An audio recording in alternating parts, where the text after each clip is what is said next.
Sveiki visi mūsų mėly klausytojai. Šiandien sveikinuosi su jumis aš, Ieva Dančytė, pagirkime aptarnavimą projekto ambasadorė. Ir kalbinsiu Kristijaną, prekinio ženklo marketingo vadybininkę Sigitą Rukienę. Sveiki. Sveiki. Tai pirmiausia, norėčiau pasiteirauti jūsų nuomonę. Ko Lietuvoje labiausiai trūksta klientų aptarnavime? Ko mums galbūt reikėtų pasimokyti iš užsienio?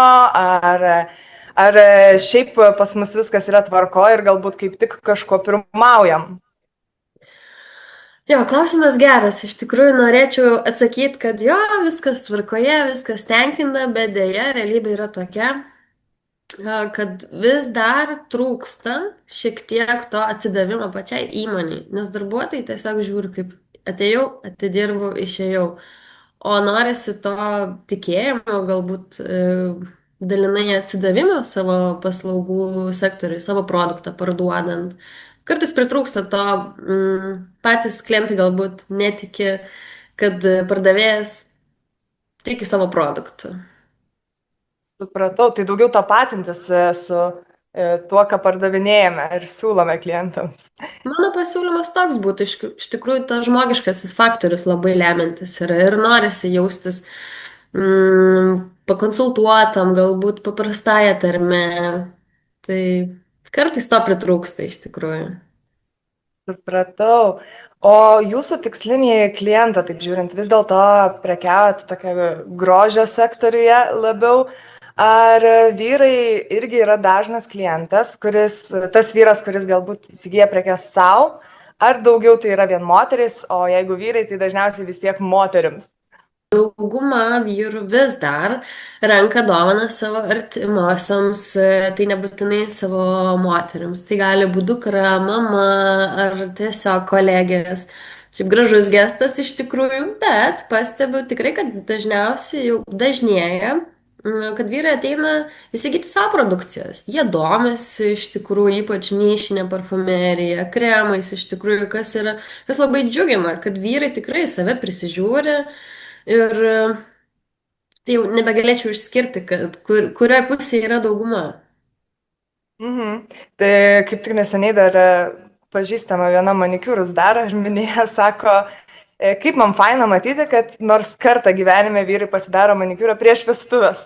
Tai vakar sako, Taip. kai jau žino, kad rankas su žiedais fotografuos, tai tada bent jau susitvarko. Tai irgi sakiau, tikrai sveikintina iniciatyva link to judėti. Bet lojalių klientų turbūt daugiau vis tiek moteris pas jūs. A didžioji dauguma iki šiol taip.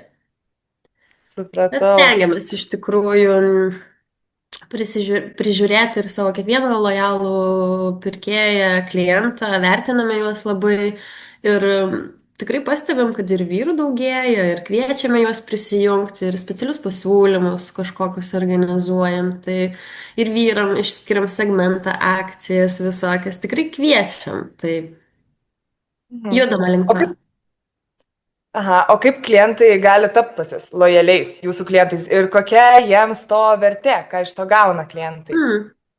Tai paprastuoju būdu iš tikrųjų gali įsigyti lojalumo kortelę kiekviename salone, e-parduotuvėje ir labai paprastas principas iš tikrųjų. Tiesiog įsigyji, pasidalinam kontaktais ir mes tada patogiau turim prieinamumą prie žmogaus pasiūlyti asmeninių pasiūlymų, pasveikinti su gimtadieniu.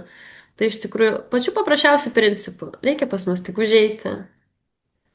O lojalumo korteles paminėjot turit, ar klientai vis dar noriai įsiginėja tas lojalumo korteles, nes kaip ir daug kas bando pereiti prie tų programėlių, tai vat čia irgi E, toks gal pasvarstymas, ar patogiau atrodo programėlė ar lojalumo kortelė. Visą laiką yra dvi pusės, nebereikalai yra ir kuriama. Kažkada buvo kortelės, kuriamas buvo naujiena, dabar appsai, kažkam jau appsai nebeįdomu, jau nori nežinau, QR kodas, kuo mažiau, kad būtų kažkokio fizinio kontakto. Bet appsas, sakyčiau, turi gal ir savų minusų, kas liečia ir vyresnę auditoriją. Na, tikrai nepaslaptis, kad ne visi žmonės turi naujausius telefonus, kad visų appsai yra veiksnus ir visi gali QR kodus. Tai manau, kad Svarstom, tikrai svarstom apie appsus kažkokius įsidėgymus, bet kortelė yra toks vis dar mes manom, kad ganėtinai praktiškas dalykas. O jau labiau, kad mūsų sistemoje yra, kad neturint kortelės fizinės yra tam tikri mm, minimaliai padiktuojami duomenys, kur ir be kortelės galima tikrai pritaikyti ir stebėti. Ir toks išsprendžiamas dalykas, tikim, kad dar patogus. Supratau. Taip pat pasidomėjau, pamačiau, kad turit VIP vakarus lojaliem klientam ir estetikos gerbėjams. Tai labai buvo smalsu ir iš karto įdomu, kaip gimė idėja organizuoti tos vakarus, kokią vertę jie kuria ir iš esmės, gal galit plačiau pristatyti apie tai. Visada malonu kalbėti apie vakarėlius, VIP vakarus ir jo, ir kadangi, kaip žinia, Kristiana iš tikrųjų labai solidų amžių skaičiuoja, jau tuoj kopsim į 40, kas yra džiugu, įdirbis tikrai didelis yra ir, kaip minėjau, labai vertinam lojaliausius savo klientus. Tai va ir norisi padaryti tą šventę tokią, pristatant naujienas, ne tiesiog, kad naujienlaiškį išsiunčiat ar kokį banerį, ar reklamytę padėjus kažkur, bet parodyt tą dėmesį. Tai vad suorganizuoti tokią mini šventę, pasikviečiant savo lojalius klientus, pristatant naujienas, įteikiant dovanas. O idėja galbūt gimė nuo to, kad turėdavom daug ir svečių, ir iš užsienio.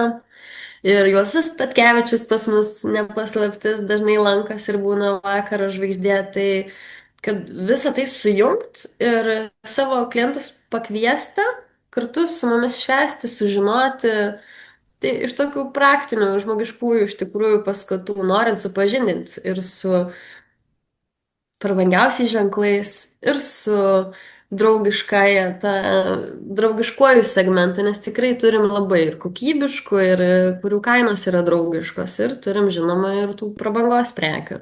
Tai kad asmuo galėtų per trumpą laiką švęsdamas apžvelgti viską. Dar irgi dabar, ar teisingai supratau, kad pas jūs būna atvažiuoja iš užsienio svečiai. Tai yra kažkokie tam tikrų prekinių ženklų atstovai ir ar jie atvyksta, kaip pasakyti, ar kaip pristatyti savo produkcijų, ar kaip mokymus kažkokius praveda darbuotojams, ar jums kokiu principu sulaukėt svečių? Taip, tai dažnai būna, nebūtinai per vakarėlį, prieš, po vakarėlio svečių ir brandų atstovų turim tikrai labai daug, vyksta mokymai. Bet per vakarėlius dažniausiai svečiai būna tiesiog svečiai, kurie yra pakviesti kartu su mumis pabūti šią fainą akimirką. Ir dažniausiai jie, jeigu turi noro ir laiko, tai tiesiog pasako kokią sveikinimo kalbą. Tai džiugu paminėti, jog 2007 metais pas mus lankėsi Centrinėje Gedo Kristianoje Miss Pasaulis Indijos gražuolė Aishwarya Rai. Tai irgi džiugu, buvo, pamenu, straipsnių daug visokių, nes vis tiek toks netipinis žmogus. Ir teko garbė dalyvauti su jie šventėje. Ne man, dėja, tuo metu dar nebuvau Kristianos dalis, bet tikrai dar vaikystėje mačiau tos straipsnius ir galvojau, o kaip faina kažkur Vilniuje vaikštų tokia tobula moteris. Labai smagu, šiaip įdomu, nebūčiau pagalvojus, kad, bendrai, kai pasižiūri kažkaip į grožio prekėmis, tarkim, tai va prie prekiančias parduotuves fizinės, nepagalvoji, kad galima daug plačiau į tai pasižiūrėti ir pasiūlyti, prisikviesti svečių ir išgirsti iš kažkokių gal prekinių ženklų atstovų naujienas ir tendencijas užsienio, tai labai toks irgi sveikintina iniciatyva. Plačiau žiūrėti į tai, daugiau domėtis, gilintis ir ne tik parduodu prekę ir viskas, bet tuo pačiu ir kuriu pridėtinę vertę klientui, galbūt per kažkokius ir informacinius labiau tokius būdus. Taip pat klausimas, kokius reikalavimus keliat aptarnaujančiam personalui, nes turbūt prekių asortimentas didelis, platus ir tada turbūt aš, kaip įsivaizduoju, jei pastatytų mane dabar tenais, pakonsultuoti negalėčiau. Tai nei apie odas žinoti kažko, nei apie madas, spalvas, kvapus. Kokius reikalavimus keliat darbuotojam ir ar yra skirstoma, pavyzdžiui, kas dirba su kvepalais, kas galbūt būtent su veido kosmetika ir panašiai. Taip, žinoma, kaip ir minėjai, labai daug yra produkcijos, daug segmentų, nišiniai kvapai pas mus svarbus. Tai pas mus darbuotojas pačios noriai mokosi, vykdo mokymus, iš tikrųjų, ką labiau domina kremai, ką labiau domina niša ar dekoratyvas, iš tikrųjų yra pasiskirsčiusių žmonių. Ir tikrai matom, kad ir pačiom darbuotojams labai įdomu. Tai va tas, kad kokius reikalavimus keliam, nevadinčiau reikalavimų, iš tikrųjų dažniausiai tikrai bendraujam, turim atstovus, parduotuvės vadovus, kurie visą laiką susirinkimus darom. Ir tie patys mokymai, tai iš tikrųjų pagrindinis mūsų gal toks yra prašymas, kad na, tikrai kiekvieną klientą sutiktų kaip šeimos narį. Iš tikrųjų, parduokit taip, kaip parduotumėt sesiai. Ta prasme, nebrukant kažkokiu kaip yra, nežinau, dažnai girdima galbūt, kad kažką reikia parduoti, tai va, 10 vienetų ir parduodam. Iš tikrųjų, ne, labai įsiklausom į kiekvieną pirkėją, pritaikom jam iš tikrųjų ir merginos po mokymų grįžusios tikrai yra sklidino žinių, motyvuotos ir visada džiugu pasidalinti kažko, ką išmokai, manau. Būtent tie mokymai komandai, ar jie gali būti, tarkim, kaip motivacijos priemonė. Ir iš esmės, gal kas labiausiai motyvuoja jūsų darbuotojus, ir ar mokymai yra efektyvi to priemonė, ir dar tada tuo pačiu apjungiu ar klausimą, mokymai, ar turit kažkokių ir kitokių bendrųjų mokymų, ar jie labiau vis dėlto yra koncentruoti į produkciją ir būtent apie produkciją. Tai kadangi jau, jei neklystu, 4 metus dalyvavom ir pagirkime aptarnavimą, tai ir čia, ir pačiai teko šiais metais būti ir tikrai deleguodavom kitus asmenis iš salono, tai užtenka, aš pavadinčiau tą irgi mokymu, nes tikrai daug informacijos apie bendrinį aptarnavimą, kokias žinias, į ką reikia atkreipdėmėsi, tai lygiai taip pat yra ir apie produktus, bet nebūtinai visą laiką yra apie kremą, tai yra apie vandens naudą, gali būti apie šalis, kas kur ką gamina. Pavyzdžiui, turim produkcijos tikrai jaunimui galbūt skirtos, kur šaltinio vanduo naudojamas tik tais yra serumuose ir tokių visokių dalykų, kur tikrai įdomu yra, nebūtinai kaip parduoti, o kaip pačiam išsirinkti ir savo artimajam, galbūt žinant jo kažkokias bėdas padovanoti. Tai manau, kad mokymai tikrai daug suteikia. Nežinau, kaip sako, žinot, tai nenešiot. Visą laiką yra laisviau, kuo mažiau galvot, kad žinai kažkokį variantą. Tai manau, kad lygiai tak pat jie gauna ir naudos, ir asmeniškai, ir mums naudinga kaip kompanijai turėti žingeidų atstovą. Mhm. Labai smagu iš tikrųjų irgi girdėti, kad net ir tokie profesiniai mokymai, tikslingai orientuoti, apima ne tik, kad šitas prekinis ženklas yra skirtas tam, bet labiau ir bendraja prasme, vat, kaip sakot, tarkim, vandens naudą. Tai geras, visai smagu ir tikrai įdomiai, manau, praplėsta ta specifika. Ir dabar irgi toks vienas iš dažniausiai užduodamų mano klausimų būna šitų pokalbių metu, ar renkat klientų atsiliepimus, jeigu taip, ką su jais darot, ar nieko nedarot ir savo viduje kažkaip naudojat, ar tiesiog nerenkat. Jo, žinoma, renkam. Dabar pagalvoju, gal kaip čia pajuokauti, bet gal per mažai laiko eterio bus. Renkam taip, lygiai taip pat, kaip ir pagirkime aptarnavimą, turim visus QR kodukus pažiūrim, ar dar veiklus jie yra, ar viską. Tikrinam, buvom patys susikūrę rekvizitų korteles, kur duodavom pirkėjų užpildyti, jeigu jis rasdavo laiko, stebėjom, per kiek laiko gali mūsų tas įvertinimas pakilti ir nukrist. Galiu pasidžiaugti, jog auga iš tikrųjų ir stengiamės neužkrauti vien klausimais, norėtumėm vis tik nuoširdaus to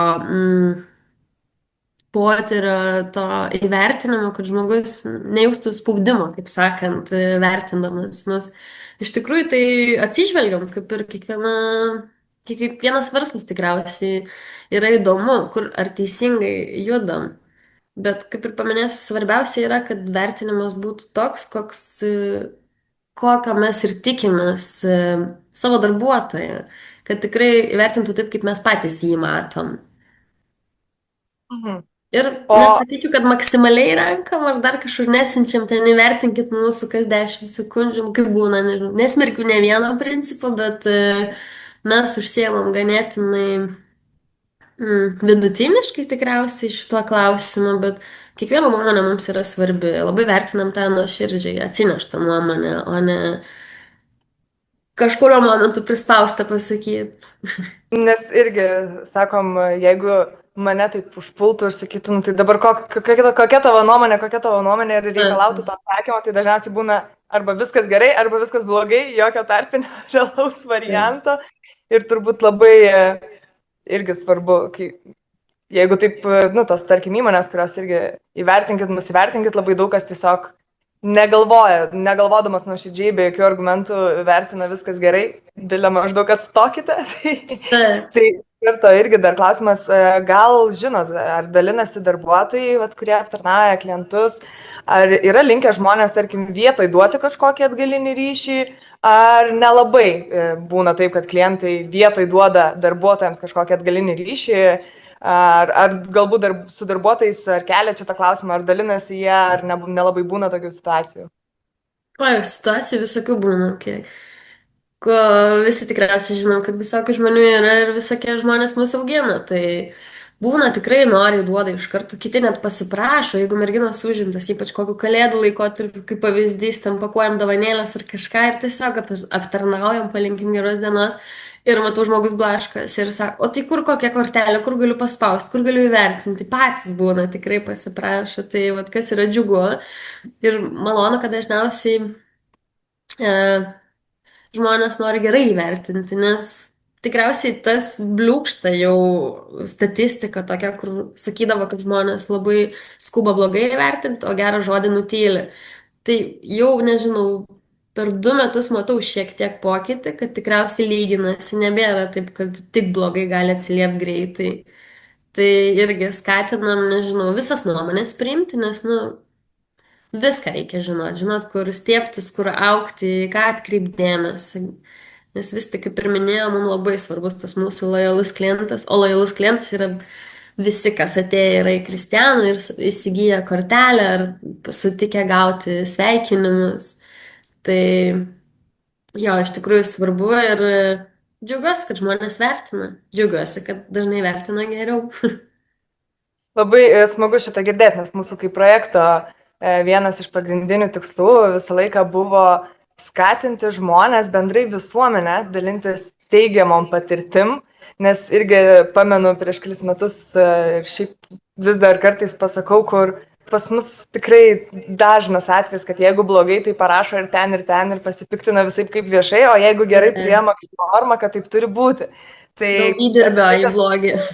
Taip, tai kažkaip apie tas geras, gražias patirtis irgi dalintis kuo garsiau, plačiau ir skatim žmonės visus taip daryti, kur sakiau, savo išsikeliu tikrai dažnai, primenu tikslą asmeninį tokį, kur nors vieną komplimentą per dieną kam nors pasakyti, kad ir labai paprasta ir yra.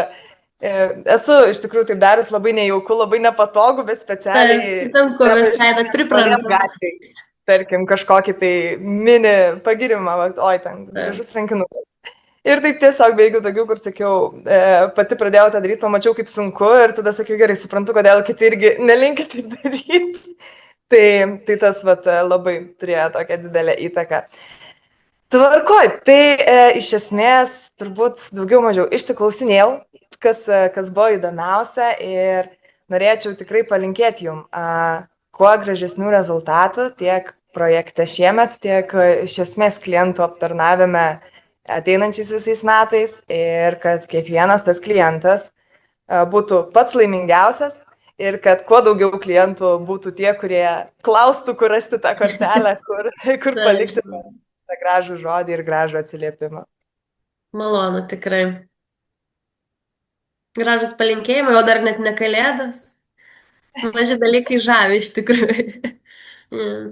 Dėkui Jums labai, Sigita, ir gražių darbų ir laimingų klientų. Ačiū, Ieva. Jums taip pat. Iki malonaus. Viso geriausio.